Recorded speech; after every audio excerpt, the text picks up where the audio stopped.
Bismillahirrahmanirrahim. Assalamualaikum warahmatullahi wabarakatuh.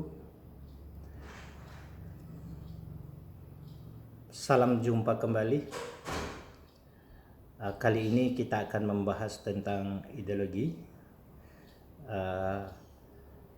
khususnya ideologi yang populer di Indonesia. Selain populer juga menjadi pro kontra khusus di rakyat dan masyarakat Indonesia, yaitu ideologi sekulerisme, pluralisme, dan liberalisme. Dan kali ini kita akan membahas terkait masalah liberalisme. Kenapa saya pilih tema ini? Karena bertepatan dengan Sumpah Pemuda, satu peristiwa pergerakan pemuda untuk memperjuangkan tanah airnya 93 tahun yang lalu. Ini hal yang menarik. Selain itu, saya memilih liberalisme karena diawali dengan suatu sejarah yang membuat politik dunia menjadi berubah dengan drastis, ya, terutama yang berkaitan dengan nation state. Liberalisme lahir di era dua revolusi. Yang pertama itu di Amerika. Revolusi sosial di Amerika itu 1776 itu dipicu oleh salah satu penentangan warga Amerika terhadap kolonisasi Britania Raya yang berujung pada revolusi, dan Amerika pada saat itu didukung oleh sekutu-sekutunya, yang pada akhirnya revolusi Amerika berhasil membebaskan diri dari kolonisasi Britania Raya yang melahirkan Deklarasi of Independence. Itu awal mula lahirnya liberalisme, sekulerisme, dan pluralisme. Jadi ketiga faham ini berbeda-beda, tapi hari ini kita akan membahas liberalisme yang terkait dengan diawali dipicu oleh revolusi Amerika. Lalu puncaknya adalah lahirnya pecahnya revolusi Perancis.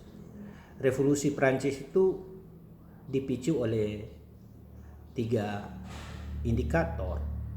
Indikator pertama adalah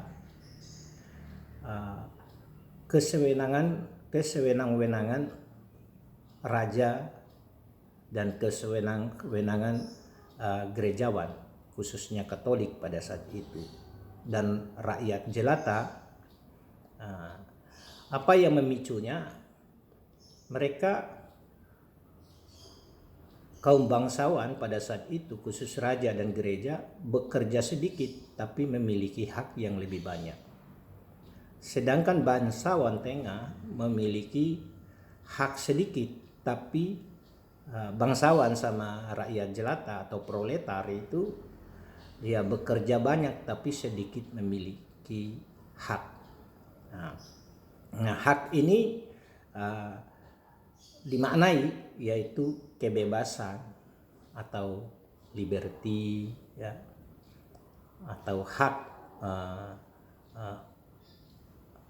untuk dari gitu, bebas dari misalnya kepemilikan pribadi, hak berbicara dan berpendapat dan sebagainya. Itu yang tidak seimbang sehingga memicu pemberontakan terhadap raja dan gerejawan yang melahirkan suatu nation state. Atau nation state ini adalah merupakan cikal bakal yang merubah peta politik dunia. Banyak negara-negara yang dikolonialisasi menjadi merdeka, bahkan Indonesia pun menjadi merdeka bebas dari kolonialisme Belanda pada saat itu, dipicu oleh ingin bebasnya gitu. Walaupun kita merdekanya 1945 ya. Nah, itu sangat jauh, tapi itu proses dari akibat pecahnya revolusi Prancis. Lalu kemudian apa sih itu liberalisme itu? Poin inti liberalisme itu adalah ideologi yang menghendaki kebebasan. Yang kedua, life, ya, hidup bebas dari, ya, bebas dari yang dimaksud itu bebas berbicara, mendapatkan hak dan sebagainya.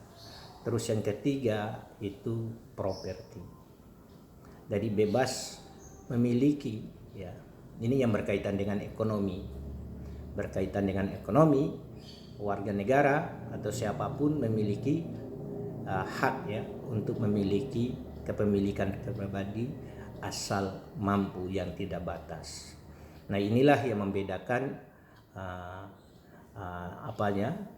liberalisme dengan sosialisme, karena liberalisme itu lawannya sosialisme. Kalau liberalisme itu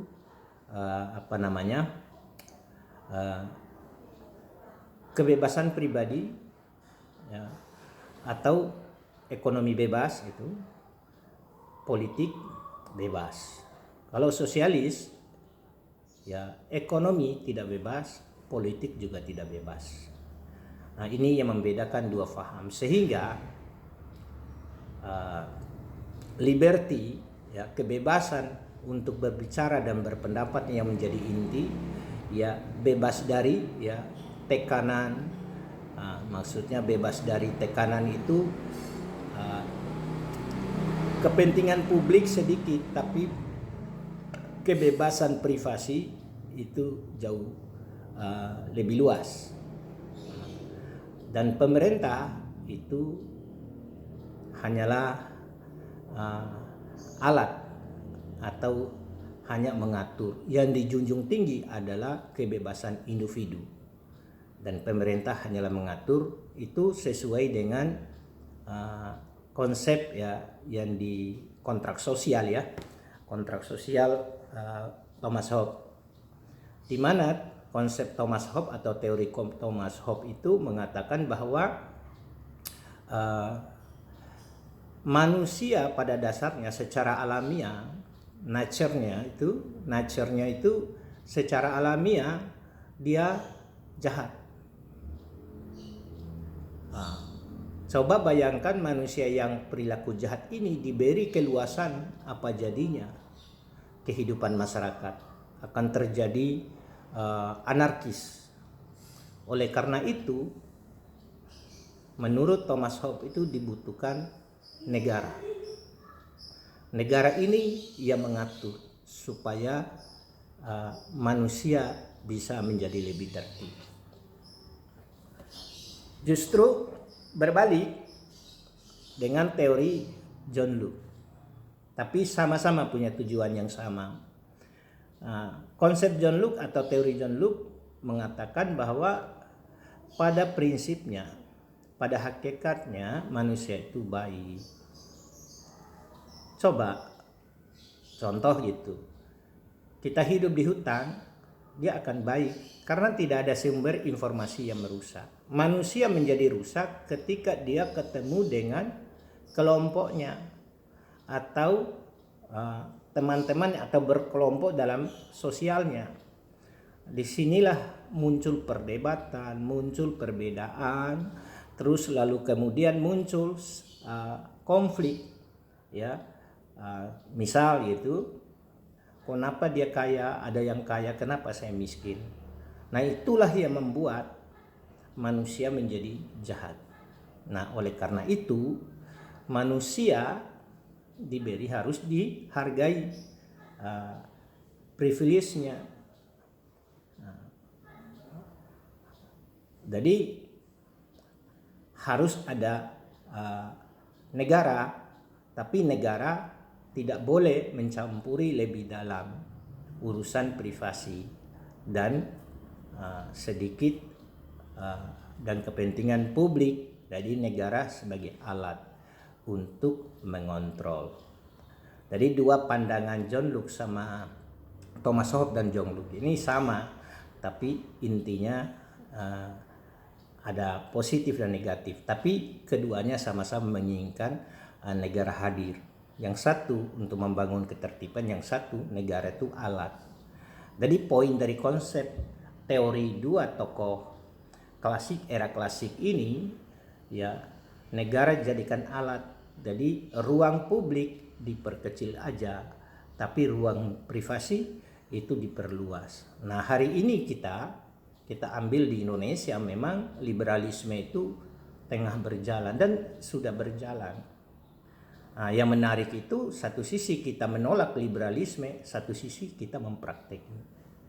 Nah, seperti yang saya bilang tadi, liberalisme itu adalah poin intinya adalah kebebasan berbicara dan berpendapat, berwacana dan sebagainya. Nah, hari ini kita alami rakyat Indonesia itu udah bebas berbicara. Bahkan presiden kita hina, lawan politik kita hina, ulama dan ini saling caci. Ini bentuk liberalisme. Nah, hal ini kita hal ini sangat menonjol dalam kehidupan kita hari ini. Terus bebas dari kepemilikan pribadi. Nah, yang kaya makin kaya dan miskin itu nampak di hadapan kita. Nah, karena negara hanya sebagai alat untuk menengahi. Seperti itu. Nah, lalu kemudian properti gitu. Ya, Anda boleh mandiri, ya kalau istilahnya ekonomi kreatif itu neolib namanya. Liberalis. Itu bebas melakukan usaha, memilih pekerjaan apa dan sebagainya. Nah, itu kembali lagi ingin memiliki itu. Jadi sifatnya tadi sama yang disebut dengan kebebasan pendapat dan berekspresi dan wacana, ya, bebas melakukan apa saja yang bersifat privasi, tidak bersifat publik, dan properti, bebas memiliki segala sesuatu dan sebagainya. Lalu kemudian ada namanya liberal modern. Nah, liberalisme modern ini lebih menonjolkan kepada sikap individu.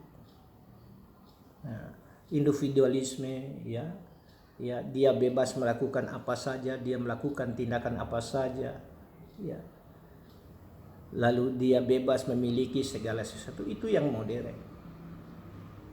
Nah, ini terus berkembang hari ini dalam kehidupan kita sehari-hari, itu sangat nampak. Terutama yang paling menonjol adalah kebebasan liberty, yaitu kebebasan berekspresi, berpendapat dan berwacana. Lalu kemudian ya kesetaraan, yaitu muncul gender, tuntutan wanita-wanita atau dan sebagainya untuk lebih berekspresi baik dalam urusan kekuasaan pemerintah atau dalam alat, ya, menjadi alat pelayanan publik dan sebagainya. Itu sangat terbuka sekali sekarang. Lalu kemudian ekspresi liberalisme yang muncul khususnya di Indonesia, contoh itu, ya, ekspresi yang liberalisme modern itu terjadi. Contoh, alat negara tidak mampu lagi melakukan pressure kepada kebebasan, khususnya properti. Saya ngambil contoh pengundulan hutang oleh masyarakat. Pengundulan hutan di masyarakat itu bentuk daripada liberalisme. Jadi kebebasan untuk memiliki lahan yang seluas-luasnya. Nah, pemerintah sebagai alat, ya, tidak mampu lagi mengendalikan itu. Padahal kebebasan yang dilakukan oleh orang-orang yang melakukan penggundulan hutan untuk kepentingan ekonominya itu atau mendapatkan kesejahteraan dari itu secara sosial berdampak pada yang lain. Nah, padahal liberalisme itu punya ketentuan seperti yang saya bilang tadi, ruang privasi dibebaskan. Tapi kalau ada ruang kebebasan yang bertentangan atau yang membahayakan lingkungan atau membahayakan kepentingan kemaslahatan bersama, itu perlu ada aturan.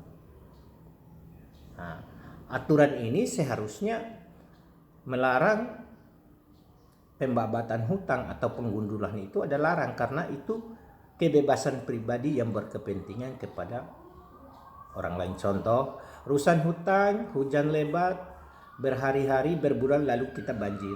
Artinya ada kebebasan yang lain yang dirusak. Nah, ini yang maksudnya kebebasan yang tidak kebablasan. Jadi ada yang diatur ketat itu oleh pemerintah itu harus kebebasan yang dapat membentuk atau yang merugikan orang lain.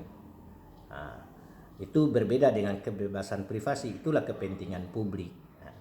Nah, ini yang kita tidak rasakan sehingga muncul problem-problem baru gitu.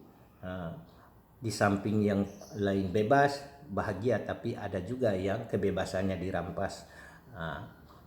Kembali lagi kepada teori itu, jadi manusia menjadi jahat ya karena tadi tidak memikirkan kepentingan orang, dan aturan pun dilanggar, itu juga itu cerminan bebas yang tanpa kendali. Yang menarik, liberalisme baik klasik maupun modern. Nah, saat kita sekarang itu kita sedang masuk ke new liberalisme. New liberalisme ini telah menyatu dalam kehidupan kita hampir secara seluruh dunia, dan Indonesia sudah terpa walaupun ada benturan-benturan di dalamnya. Contoh, new liberalisme itu bisa kita lihat dari perilaku ekonomi. Yang paling menonjol itu ekonomi. Tetap pijakan dasarnya itu kebebasan, liberty, equality, tetap berdasar sama. Tapi yang menarik itu adalah pola pergerakan dalam bidang ekonomi. Yang pertama, jadi pemerintah bukan lagi sebagai alat, tapi pemerintah sudah menjadi pelaku, aktor yang disebut dengan ekonomi monopolis. Nah, ekonomi monopolis ini pemerintah ikut saja, bukan saja mendukung atau mendorong pergerakan ekonomi, tapi menjadi pelaku. Contoh, saya ambil contoh yang terjadi dalam pemerintahan itu. Kita ambil contoh pemerintah Kabupaten Kota Bima membuat badan usaha milik daerah seperti ekonomi kreatif yang dibangun itu di Kota Bima, penyediaan kapal pariwisata dan sebagainya. Itu bagian daripada neolib. Jadi pemerintah ikut bisnis, jadi bukan jadi alat lagi, tapi ikut terlibat dalam bisnis. Nah, ini neolib baru yang memang menjadi problem kita, yang menjadi pertumbuhan liberalisme, new liberalisme yang ada di Indonesia itu tidak bisa ditolak lagi, karena pemerintah saja udah terlibat dalam menerima liberalisme itu secara total. Nah, sehingga ideologi original kita yang berpedoman pada Pancasila itu tidak menjadi fungsi lagi, karena kita yang begitu mudah menerima sudut pandang liberalisme ini. Banyak hal indikasinya. Yang kedua, nyulup itu lahirnya pasar bebas. Yang saya sebut itu ekonomi monopolis yang mempengaruhi kehidupan kita. Bahkan pemerintah pun sudah menjadi ikut bisnis. Apa yang terjadi di Kota Bima itu adalah contoh kita secara sosial, politik dan ekonomi kita mengarah kepada new liberalisme. Sekiranya itu yang bisa saya bahas terkait dengan pluralisme, sekularisme dan pluralisme. Kita akan bahas di kesempatan lain. Demikian yang bisa saya sampaikan. Terima kasih. Assalamualaikum warahmatullahi wabarakatuh.